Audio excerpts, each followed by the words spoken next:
Friday morning, Indian Space Research Organisation launched Chandrayaan 3 on its mission to the moon. And this was a big event. The live stream on YouTube had like 8 million people watching it. There is a huge amount of interest, national pride, just straight up excitement for this mission, which will hopefully land a spacecraft on the moon.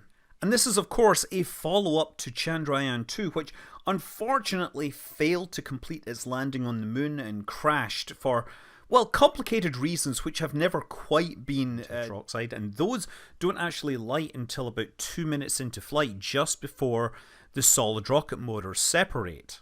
Finally, there is a third stage, which is fully cryogenic, using hydrogen and oxygen. This, of course, is great for getting those high-performance boosts into geostationary orbit, and that's what was used to carry the spacecraft into its initial transfer orbit, which is very similar in terms of altitude to a geostationary transfer orbit.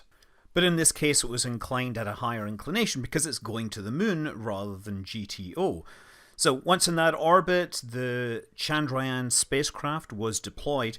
And to be clear, this is a multi-component spacecraft because this is a very complicated mission. But yeah, it was deployed into this orbit, and now over the next few weeks, it's going to make a series of maneuver to raise its orbit up towards the moon.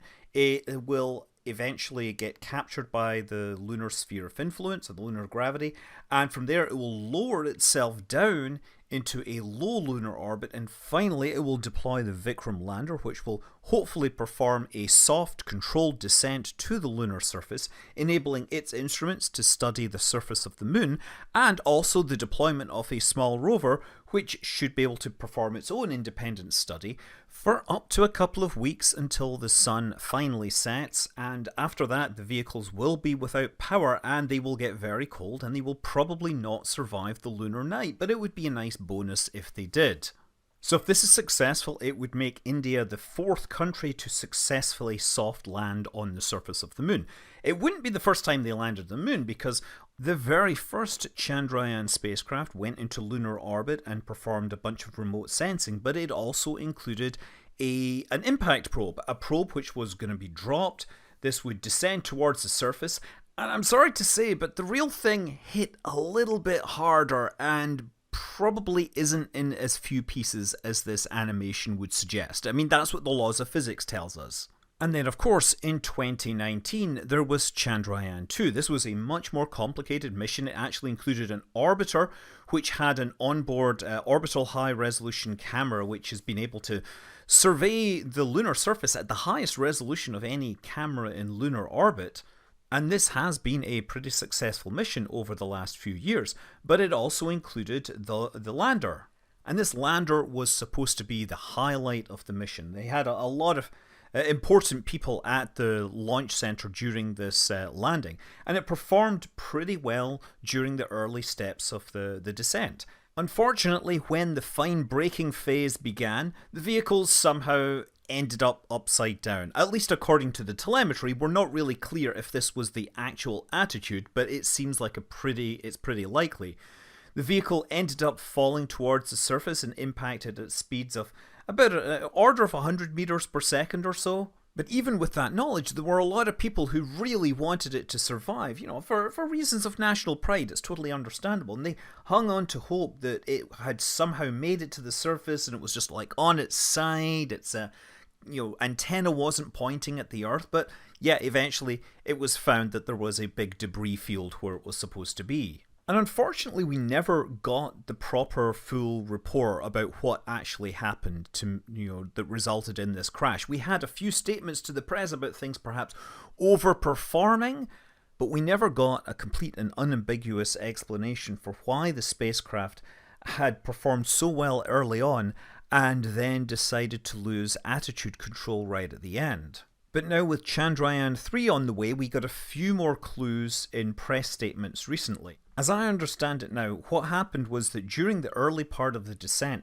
they were decelerating slightly higher than normal, and this meant that there was an error slowly building up as to where the impact point would be. And when it finally came out of this course-breaking phase and decided to start trimming its trajectory, it realized that it was way too short for its target, and it some other issues got in the way. I would love to see the complete report so I could break this down for you. But I guess the most important thing is that the engineers and scientists that have been working on Chandrayaan-3 have been privy to the information and have made changes. They've understood what went wrong in the software. One thing that they're doing is they are expanding the range over which the lander is allowed to land. So if it does end up coming up short, it can be a little more cool with it. They've uncapped some of the rotation limits, which also apparently contributed. It's not clear why. But there have been physical changes to the lander hardware. The most obvious thing is that it now only has 4 engines. It no longer has a single central engine. Now, the original Chandrayaan would land on that single central engine, but now it has 4. It actually needs 2 of them to complete the landing because of the increased mass, the larger propellant tank. And that larger tank is really obvious when you put these 2 spacecraft side by side. So presumably that's going to allow for some extra sensors. I know that there's going to be a laser Doppler velocity sensor that's going to be used for landing. I also understand they're going to be carrying more solar cells for unusual attitudes they might end up with on the surface. The landing legs are going to be a whole lot stronger. You can see the difference in the thickness of the landing pads between these 2 spacecraft, so that if it does come down a bit hard, it has a better chance of surviving. And hopefully around August 23rd, landing site that is far south, close to the lunar south pole. I think the latitude is about at 73 degrees south. In terms of instruments, the lander carries a seismometer, a thermal probe, and a plasma measuring system. It also carries a passive lunar retroreflector array, which has been provided by NASA. This is a classic passive instrument where you shoot a laser at this target on the moon and it reflects you back, and you get very accurate distance measurements, which allows you to do some science. But the real reason this is here, of course, is because it then makes it a partnership with NASA, which means the NASA's Deep Space Network can be used to help communicate with the spacecraft in deep space. The rover carries a pair of instruments which are designed to examine rocks and minerals close up. You've got an alpha particle X-ray spectrometer where you basically hit a target with alpha particles and it gives off X-rays and you can figure out what elements are in there. And there's a laser-induced breakdown spectroscope where you basically hit a target with lasers and it vaporizes it, and the color of light that comes off lets you understand the chemical makeup of the materials again. I'm sure that once it gets there, the spacecraft will generate useful, and it just made me excited for it. I love this photo of a sand sculpture that somebody put together in tribute to the launch. Although I'm confused as to why the official ISRO account decided to post a bunch of pictures from the wrong launch. The lettering on the boosters is in the wrong place, and if you look at the core of the rocket, there is a flag that doesn't exist on the photographs. Only one of the 4 photos in this post is actually of the correct rocket. And by the way, if you think the rocket looks a little short and fat... So, once again, the fat boy has done its job. Yeah, I like the fact that their own engineers called it the fat boy.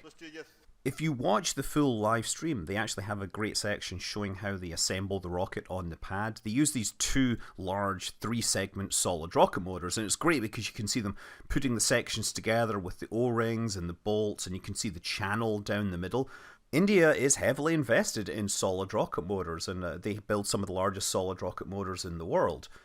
I also like the fact that they showed the installation of the igniter at the very front of the rocket. This is a pyrotechnic device that sits inside that channel, and when they light the engines, that's the first thing that lights. It blows hot gas down that channel in the middle, lighting the rest of the solid rocket motor. So the LVM-3 is what's going to be used to launch India's Gaganyaan, which is going to be their crew spacecraft. And I don't know when that's likely to fly, but when it does, it'll be a short, independent orbital, mission. This is going to be distinct from India's recent agreement with the USA to let Indian astronauts fly to the International Space Station. That will almost certainly be on Dragon or maybe Starliner. But for now, the flagship of India's spaceflight program is Chandrayaan-3. On its way to the moon, it's already made successful orbit-raising burns, and we expect it to be in orbit in a few weeks, and I believe the current date for the landing is expected to be August 23rd, and I will be paying attention and hoping for the best.